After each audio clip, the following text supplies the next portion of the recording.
Hello everyone, my name is Aftab Khan और मैं आज आपके सामने क्लास 10th मैथमेटिक्स का एक न्यू चैप्टर जिसका नाम है अर्थमेटिक प्रोग्रेशन उसका शुभारंभ करने जा रहा हूँ। इस चैप्टर के अंदर हम कौन कौन से टॉपिक डिस्कस करने वाले हैं, सबसे पहले उसके बारे में जान लेते हैं। तो हम इस चैप्टर के अंदर जो टॉपिक डिस्कस करने वाले हैं उसमें से सबसे पहला जो टॉपिक है उस टॉपिक का नाम है इंट्रोडक्शन ऑफ अर्थमेटिक प्रोग्रेशन। यानी कि सबसे पहले हम यहाँ पर अर्थमेटिक प्रोग्रेशन की इंट्रोडक्शन के बारे में जानना चाहेंगे कि रियल में ये क्या है, इसका इंट्रोडक्शन क्या है, ये कहाँ से आया है। ठीक है, सबसे पहले हम इसके बेसिक्स पढ़ेंगे। उसके बाद जो सेकंड टॉपिक है वह है general form of arithmetic progression, यानी कि हमारे पास जो अर्थमेटिक प्रोग्रेशन है उसके व्यापक रूप को डिस्कस करेंगे, यानी कि उसकी जनरल फॉर्म को डिस्कस करेंगे। गाइस, अर्थमेटिक प्रोग्रेशन को हिंदी के अंदर कहते हैं समांतर श्रेणी। ठीक है, तो हम इसकी जो जनरल फॉर्म है अर्थमेटिक प्रोग्रेशन की सेकेंड टॉपिक में हम वो डिस्कस करेंगे। फिर थर्ड में जो है हम एक्सरसाइज को सॉल्व करेंगे, जिससे आपके जो अर्थमेटिक प्रोग्रेशन के अंदर जितने भी हमने कॉन्सेप्ट डिस्कस किए हैं वो कॉन्सेप्ट इस एक्सरसाइज के थ्रू जो है आपके क्लियर हो जाएंगे। ओके, तो इस तरीके से हम यहाँ पर पढ़ने वाले हैं और ये मेरा ब्रीफ इंट्रोडक्शन है। मेरा नाम आफ्ताब खान है, बीएससी मैंने पीसीएम के अंदर कर रखा है, एमएससी में मैथमेटिक्स के अंदर हूँ और आईआईटी जैम मैंने क्वालिफाई कर रखा है। तो ये सारे के सारे जो टॉपिक है गाइस, हम बहुत ही सिंपल वे के अंदर डिस्कस करने वाले हैं, वेरी सिंपल वे के अंदर डिस्कस करने वाले हैं, बहुत ही आसान भाषा के अंदर हम जो है इसको पढ़ने वाले हैं। ठीक है, तो हम इस चैप्टर का शुभारंभ करने से पहले देखते हैं आज का मोटिवेशन कोटेशन क्या है, जो आज आपको पूरे दिन जो है ऊर्जावान रखने वाला है। तो चलिए गाइज देखते हैं आज का मोटिवेशन कोटेशन।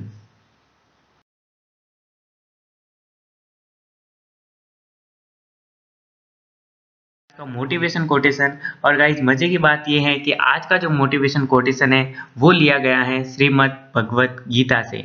जी हाँ गाइज, श्रीमद् भगवत गीता से आज का मोटिवेशन कोटेशन लिया गया है, जिसमें भगवान श्री कृष्ण जो है अर्जुन को उपदेश देते हैं और उन्होंने उनको ज्ञान दिया। तब उन्होंने ये बात कही थी, ये सबसे इंपॉर्टेंट बात है। उन्होंने क्या कहा था, जिसने मन को जीत लिया है उसके लिए मन सबसे अच्छा मित्र है, लेकिन जो ऐसा नहीं कर पाया उसके लिए मन सबसे बड़ा दुश्मन बना रहेगा। यही यस गाइस, ये बात बिल्कुल सही है, क्योंकि भगवान श्री कृष्ण ने कहा कि हे अर्जुन, अगर तूने अपने मन को अपने वश के अंदर कर लिया, यानी कि तू अपने मन का गुलाम नहीं है, बल्कि तूने अपने मन को अपना गुलाम बना के रखा है, यानी कि जो मन चाहता है वो नहीं, जो तू चाहता है वो करता है, तो तू जो है एक अच्छी तरीके से जो है युद्ध कर पाएगा। यानी कि वहां कुरुक्षेत्र के अंदर युद्ध करना था तो उन्होंने ऐसे बोला था। ठीक है, लेकिन आपको भी क्या करनी है, स्टडी करनी है। तो आप अपने मन के वश में ना रहें, अपने मन को अपने कंट्रोल में करें। ओके, और आप जो चाहे वो करें, यानी कि संकल्प ले और उस संकल्प को पूरा करें, ताकि मन हमारा कंट्रोल होगा। ये ऐसा तब होगा गाइस जब हम बार बार अभ्यास करेंगे। तो ओके, तो भगवान श्री कृष्ण ने श्रीमद् भगवत गीता में बहुत ही अच्छा उपदेश दिया है, तो हमें इसको अपनी लाइफ के अंदर उतारना चाहिए ताकि हम जीवन में आगे बढ़ पाए। तो चलिए गाइस देखते हैं आज के टॉपिक के अंदर सबसे पहला टॉपिक क्या है, उसको हम पढ़ते हैं।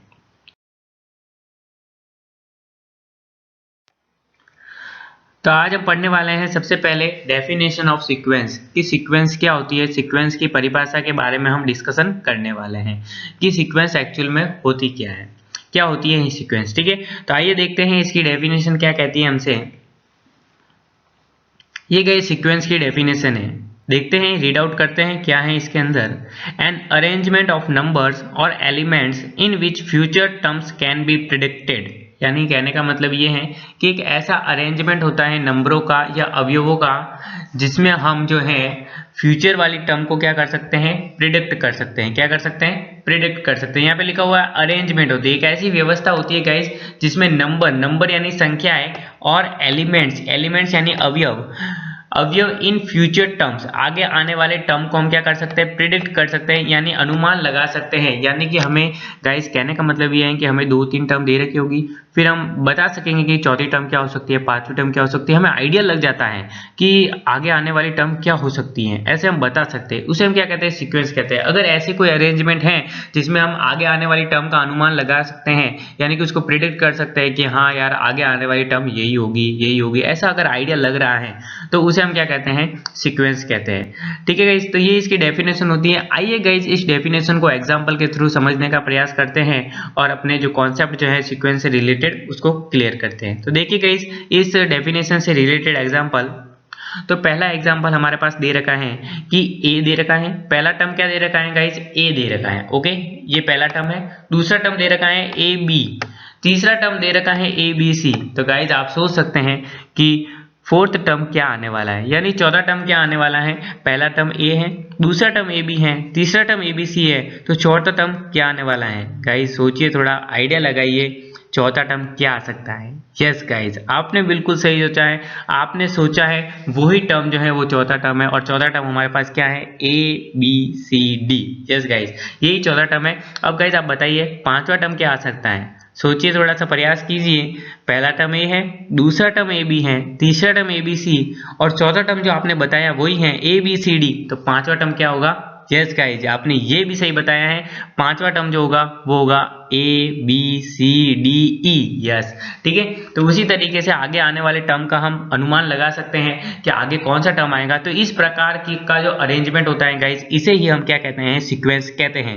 आई होप गाइस आपको बिल्कुल अच्छी तरीके से यह समझ में आ गया होगा। उसी तरीके से आप देख सकते हैं कि छठा टर्म यहाँ पे क्या आने वाला है। इसी तरीके से मैं लिखूं यहाँ पर A B C D E and F. ठीक है, ये हमारे पास क्या होगा, छठा टर्म होगा। तो इस तरीके से गाइस हम यहाँ पर सीक्वेंस की डेफिनेशन को समझते हैं। आइए एक और एग्जांपल लेते हैं जिससे हमारी सीक्वेंस की डेफिनेशन जो है पूरी की तरह माइंड के अंदर क्लियर हो जाएंगी। देखते हैं सेकंड एग्जांपल हमारे पास क्या है। सेकंड एग्जांपल है हमारे पास कि अगर हमारे पास फर्स्ट टर्म जो है वो 1 है, दूसरा टर्म है 1 1, तीसरा टर्म है 1 1 1, तो गाइज बताइए चौथा टर्म क्या आएगा, क्या आएगा चौथा टर्म।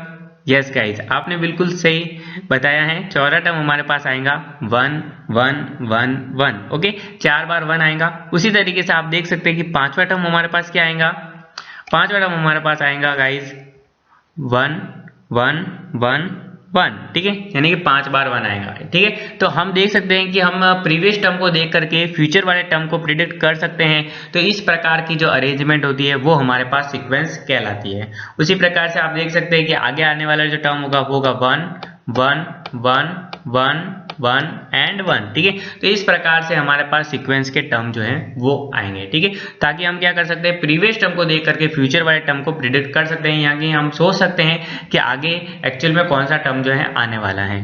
और देखिए गाइस, अब एक और एग्जांपल देखते हैं, बहुत ही अच्छा एग्जांपल है जिससे सीक्वेंस की जो डेफिनेशन है वो हमारे माइंड के अंदर पूरी तरीके से क्लियर हो जाएंगी। देखिए गाइस, पहला टर्म हमारे पास 6 है, दूसरा टर्म हमारे पास 10 है, यानी कितना डिफरेंस है इनके बीच में, इनके बीच में 4 का डिफरेंस है। ओके, और यहाँ पर देखिए, यहाँ पर 10 से सीधा 14 हो गया, इनमें भी 4 का डिफरेंस है, यानी कि 4 4 जो है इसके अंदर ऐड हो रहे हैं, यानी कि 6 में मैंने 4 को ऐड किया तो 10 आ गया, फिर 10 में मैं 14 को 10 में मैंने 4 को ऐड किया तो 14 आ गया, और 14 में मैंने जब 4 को ऐड किया तो यहाँ पर 18 आ गया। ठीक है, तो गाइज आप बता सकते हैं कि जो हमारे पास फिफ्थ टर्म है वो क्या आने वाला है एक्चुअली।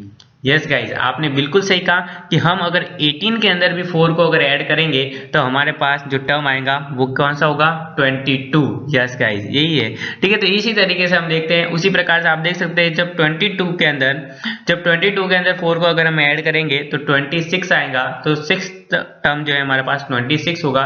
उसी तरीके से आप देख सकते हैं गाइज कि हमारे पास 7th टर्म क्या होगा कि अगर हम इसके अंदर 4 को ऐड करेंगे तो हमारे पास, अगर हम इसके अंदर 4 को ऐड करेंगे तो हमारे पास 7 टर्म आएगा, और 7 टर्म हमारे पास क्या होगा, 13 जो है वो होगा। तो इस तरीके से हम देख सकते हैं गाइज, हम प्रीवियस टर्म को देख करके फ्यूचर वाले टर्म को अनुमान लगा रहे हैं, यानी कि उसको प्रेडिक्ट कर रहे हैं। तो इस प्रकार का जो अरेंजमेंट है वो गाइज हमारे पास सीक्वेंस कहलाता है। आई होप गाइज आपको डेफिनेशन क्लियर हो रही होगी। एक और एग्जांपल देखते हैं।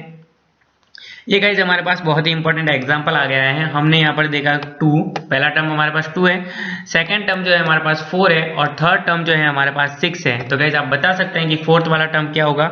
यस गाइज, आप देख सकते हैं कि ये 2 की टेबल है, यानी कि 2 4 6, देन फोर्थ वाला टर्म हमारे पास क्या होगा, 8 होगा। यस राइट, ठीक है। अब आप देख सकते हैं कि फिफ्थ वाला टर्म क्या होगा। यस गाइस, आप बिल्कुल सही बता रहे हैं, फिफ्थ वाला टर्म क्या होगा, हमारे पास 10 होगा। और उसी तरीके से आप देख सकते हैं कि सिक्स्थ वाला टर्म क्या होगा, तो सिक्स्थ वाला टर्म हमारे पास 12 होगा। उसी तरीके से हम यहाँ पर देख सकते हैं कि यहाँ पर कौन सा टर्म आएगा, सेवंथ वाला 14 आएगा।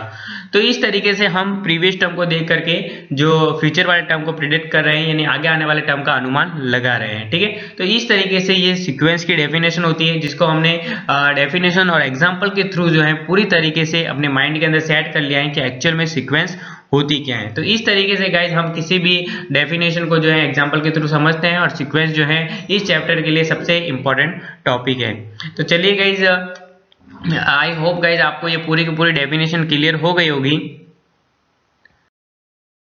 अगर गाइज आपको हमारा ये वीडियो अगर पसंद आया है तो इस वीडियो को लाइक करें, अपने दोस्तों के साथ शेयर करें, और अगर गाइज अभी तक आपने हमारे चैनल को सब्सक्राइब नहीं किया है तो प्लीज़ चैनल को सब्सक्राइब करें और साथ ही साथ बेल आइकन को भी प्रेस करें, सो दैट कि आपको आगे आने वाले वीडियो के नोटिफिकेशन जो है वो जल्दी से जल्दी मिल जाए। और अगर गाइज आपको इस डेफिनेशन ऑफ सीक्वेंस से रिलेटेड किसी भी प्रकार का कोई डाउट क्वारी है तो आप जो है हमें कमेंट बॉक्स पर कमेंट कर सकते हैं, हम आपके डाउट को क्लियर करने का पूरा प्रयास करेंगे। तो ठीक है गाइज, मिलते हैं अगली वीडियो के अंदर ऐसे ही इंटरेस्टिंग टॉपिक के साथ। Thank you for watching me.